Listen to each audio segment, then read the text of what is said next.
కేంద్ర మంత్రి కిషన్ రెడ్డిపై ప్రభుత్వ విప్ వీరేశం ఫైర్ అయ్యారు. కిషన్ రెడ్డి చేసిన వ్యాఖ్యలు పచ్చి అబద్దాలని, కావాలని ప్రభుత్వాన్ని బద్నాం చేస్తున్నారని ఆరోపించారు.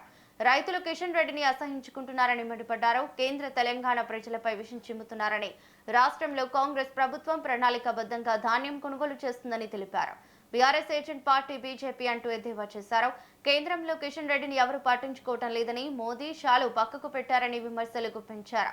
కిషన్ రెడ్డి మాటలకు తెలంగాణ ప్రజలెవరూ పట్టించుకునే పరిస్థితులు లేరని ధ్వజమెత్తారు. తెలంగాణ ధాన్యాన్ని మోడీని ఒప్పించి కొనిచ్చే బాధ్యత మాది అని చెప్పేసి మీరు చెప్తే తెలంగాణ రైతాంగం ఏమన్నా మిమ్మల్ని క్షమించడానికి, మీ మాటలు వినడానికి ఏమన్నా ఆలకించింది.